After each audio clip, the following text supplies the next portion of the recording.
L'éditorial du Figaro. Un bon premier match, l'éditorial d'Yves Tréhard. Il n'y a jamais eu autant de Français sur le court central de Roland-Garros. Il n'y a jamais eu non plus autant de candidats à la présidentielle convoqués pour un débat de fond par des chefs d'entreprise. Le moral de la plupart de ces derniers a rarement été aussi bas. Crise budgétaire, crise politique, crise de confiance, la survie économique du pays, de nombre de secteurs d'activité est en jeu, qui plus est à l'heure de l'intelligence artificielle. Rarement, un début de campagne électorale a été aussi crispé, tendu, inquiétant.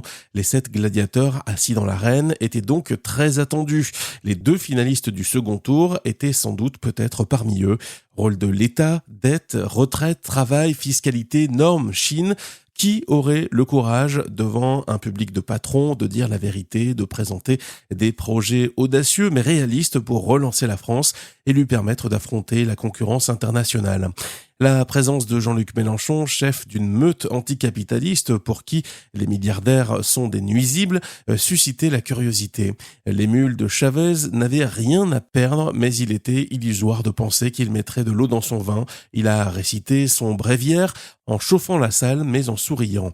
Derrière l'insoumis, à gauche, Raphaël Glucksmann et Marine Tondelier ne se sont pas laissés déborder. Archi-favorite dans les sondages, Marine Le Pen, en revanche, jouait gros pour dissiper le flou entourant son programme économique, converti à l'orthodoxie budgétaire favorable à une règle d'or, décidé à réduire la place de l'État tout en assumant des positions sur les retraites. A-t-elle levé les doutes? C'est évidemment chacun des 3 acteurs du bloc central, Édouard Philippe, Gabriel Attal et Bruno Retailleau, qui avaient le plus à perdre ce jeudi. Sans conteste, les plus compatibles avec le public des entrepreneurs. Ils jouaient à domicile, comme on dit en sport.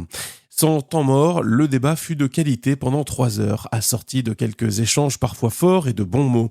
Un vainqueur, s'il y en a eu un, celui de Roland-Garros pourrait-il être celui de tous les Français dans 8 mois? C'était en tout cas un bon premier match.